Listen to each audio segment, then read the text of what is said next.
Well, good morning. This is Ian R. Crane. It's the morning of Thursday, the 22nd, I think it is, of November. Indeed, the 22nd of November, 2018. And it's day 4 of the Newton hearing, which is the sentencing hearing for David and his former wife, Lorraine Noakes. And my inbox this morning has been full of people wanting some clarification because they've read the BBC reports. All these people who consistently tell me that the BBC has no credibility, and yet they are now taking what the BBC reported as occurring in court yesterday as gospel. Now, I did make the observation that the BBC reporter is actually sitting right in front of me in the court, but he seems to be sort of viewing it from some kind of alternate reality. And the comment that was posted yesterday, and by the way, what's interesting to note is that BBC reporters don't actually put their name on the bottom of their reports anymore. Anyway, the comment that he made is he reported that David Noakes had stated under cross-examination in court yesterday that he would no longer claim that GC-MAF cures cancer. Well, of course, when you take it as a bland statement like that, you think, oh my goodness me, here's a guy that's been promoting GC-MAF as a cancer cure in the past, and it's what led him to set up this manufacturing and distribution operation some 7 years ago now. Unfortunately, of course, the MHRA shut it down in early 2015. So you think, oh my God, the guy's had some kind of epiphany and he's realized that he was wrong by making these claims. Out of context. The reason that David stated, as he did in court, that he would no longer claim that GC-MAF cures cancer is, in context, he was making the observation that he now realizes that it is making such a claim that brings the full force of the establishment in the guise of the MHRA, the Medicines and Healthcare Regulatory Agency, and the establishment down on you like the proverbial ton of bricks. So if you want to try to minimize the risk of an establishment onslaught and subsequent persecution, then you avoid making statements such as GC-MAF or anything cures cancer, because such a claim is effectively outlawed, and it is effectively illegal for any medical practitioner to advise a patient that there is any alternative treatment for cancer other than chemo or radiotherapy, and this is as proscribed by the Cancer Act of 1939. So that's why it's so important to have people in the court, because if the only reporting comes from the BBC, then that reporting is clearly going to reflect the interests of Big Pharma and the establishment. And that same reporter earlier in the week had the audacity to actually try and tell me that the BBC is the most respected news agency on the planet. Well, that may have been the case some 50 odd years ago, but it certainly isn't the case today. And of course, an increasing number of people are realizing that the BBC is no more than a propaganda machine in the guise of Pravda in the days of the Soviet Union.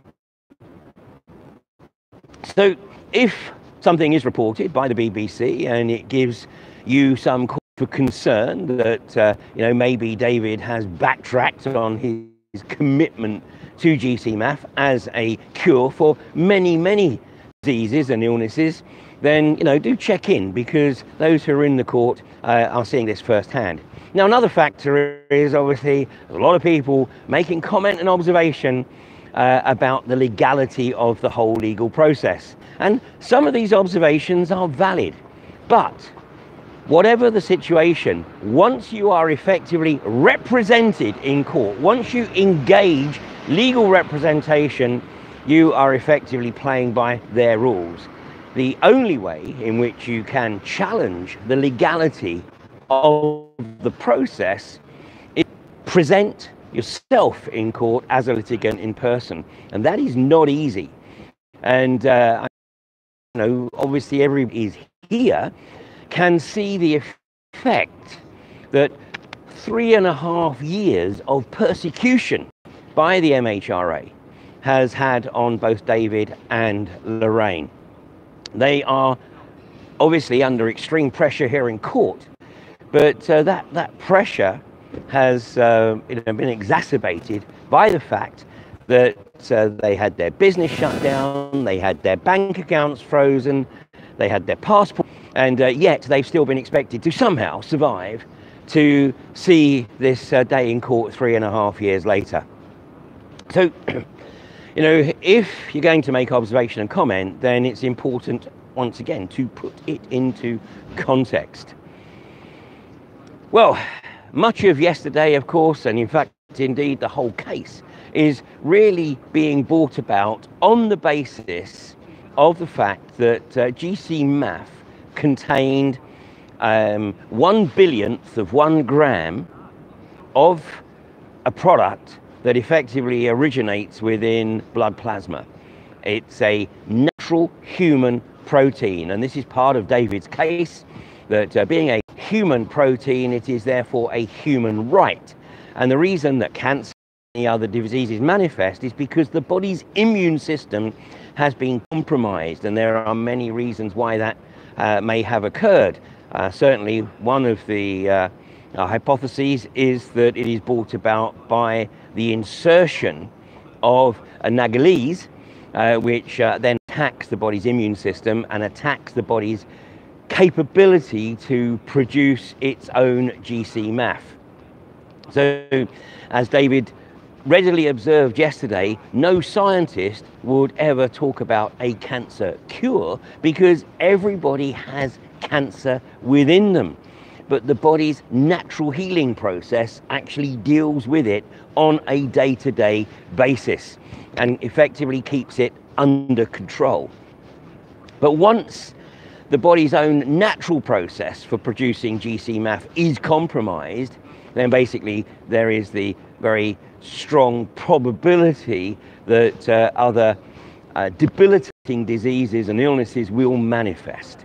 So the insertion or the reinsertion of GC-MAF helps the body's immune system, as we heard yesterday from Joan Crawford, who talked about the phenomenal beneficial impact of taking a 5-month course of GC-MAF, which effectively enabled her to get her life back. So the issue here is really over 1/10000000th of 1 gram of a product that, although in its raw form stated that it was not fit for human consumption, went through 22 sterilization processes. So David was of the opinion, and was certainly advised by his scientists, that this effectively made it fit for human use. But anyone would think, just listening to the evidence being presented in court, to use any kind of blood product, absolute anathema. But anybody doing a modicum of research into the ingredients of vaccines would see very quickly that human serum is a common ingredient. And in fact, let me just quote here. Human serum albumin is a stabilizer. It says human serum albumin is the most common protein found in human blood. It is currently used in very small quantities as a stabilizer in one of the chickenpox vaccines used in the UK, Verorix.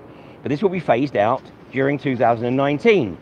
Human serum albumin comes from blood donors who are screened, and the manufacturing process takes away any risk of passing on viruses from the serum.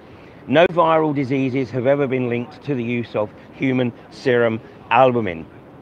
Well, that's pretty much what David explained to the court had been really occurring with the product that he was using. And he also stated that they were in the process of actually developing a synthetic version of this so that they would not be using a product that originated from human blood plasma. So what's this all about? Well, this is all about, obviously, the protection of Big Pharma. It's about the protection of the cancer industry. It's also about, obviously, maintaining a very effective way of accelerating the departure of some 120, 130,000 people a year from this mortal coil in the UK alone.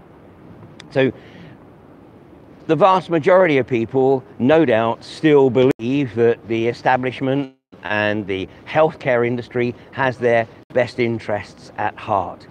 But the reality is that there ain't no money in health, but there's a shed load of money in sickness. And as somebody has just commented, then it is absolutely the case that something like 1.7 million litres of blood are used in blood transfusions every single day. And those blood transfusions contain GC-MAF.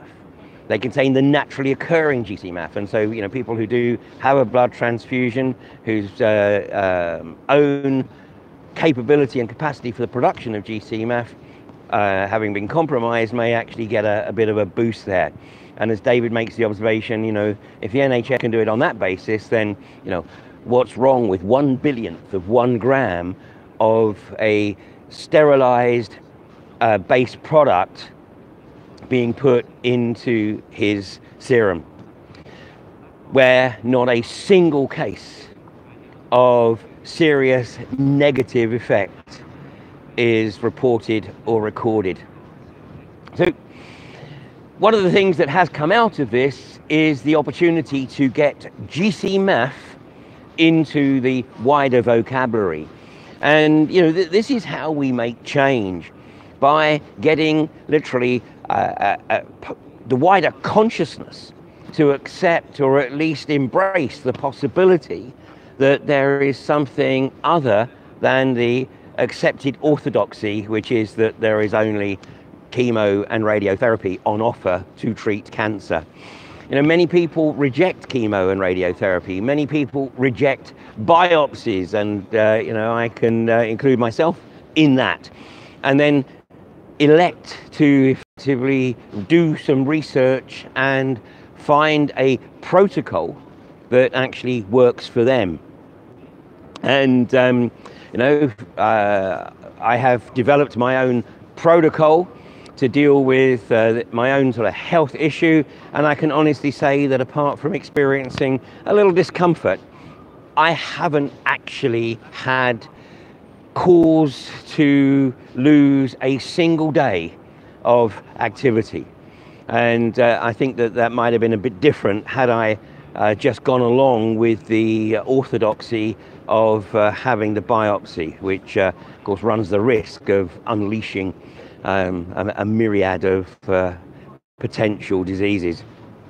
So it's before the judge yesterday stated that he wouldn't be sentencing David or Lorraine this week. So this may be the last day of evidence, but I obviously will update at well, whenever the court rises this afternoon, for sometime between 4 and 5 o'clock or so.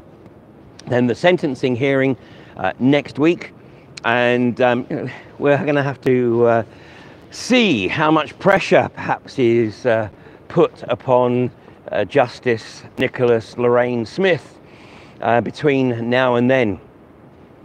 If he does the right thing, then you know, obviously David will get a slap on the wrist, perhaps a suspended sentence, but it will have nonetheless put GC-MAF into perhaps the wider domain. If, on the other hand, the judge succumbs to the pressure and the requests from the Crown Prosecution Service, and he puts a jail sentence on David, then obviously he creates a martyr. And you know, it will be hopefully even easier to get people to look at why it is that the establishment are so determined to shut down anyone who has the audacity to challenge the monopoly of pharma. Well, as I've said many times, you know, having a packed public gallery certainly impacts on the demeanour in which a case is conducted. And I think I made the observation yesterday afternoon that my sense is that Gillian Jones, the barrister representing the Crown Prosecution Service and the MHRA, I think is holding back. I think she has acknowledged that there is significant efficacy with GC-MAF. There are many approved medicines that are known to be killing people every year, even though they are properly prescribed. GC-MAF, there's certainly been no suggestion that anybody has died or even that anybody has had or suffered from any significant negative health impact as a result of taking GC-MAF. And what we have heard, unfortunately only from a single witness, is the phenomenal benefits of GC-MAF. You know, the links to the scientific reports, particularly those that are published in PubMed, which is the American Journal of Medical Research. So, you know, I think that maybe Gillian Jones doesn't actually want to have her name associated with being on the wrong side of history, i.e. part of the establishment quest to shut down effective cancer treatments. So, you know, before jumping to conclusions from BBC reports or offering unhelpful advice about challenging the court system, when you know, anyone can see that neither David nor Lorraine are really in any fit state after 3.5 years of persecution to present themselves as litigant in person here. The only option to them was to embrace legal representation, and once you do that, you are playing by the court rules. And so at that juncture, we have to look for ways in which perhaps public opinion can influence the outcome of that case. And the judge and the prosecution are very, very well aware that a packed public gallery every day this week is there because people are concerned that there is suppression of effective cancer treatments. So anyway, that's it from me this morning. I'm going to go grab myself a coffee and then we'll go into the court around about 9:30. And if you're not able to actually come down to the court today, then please just spend a few moments and visualize the judge simply acknowledging that David may not necessarily have adhered to the letter of the legislation, but that he acted not only in good faith, altruistic intent of doing what is best for his fellow man. You have a great day, and I'll catch with you later on this afternoon. And take care now.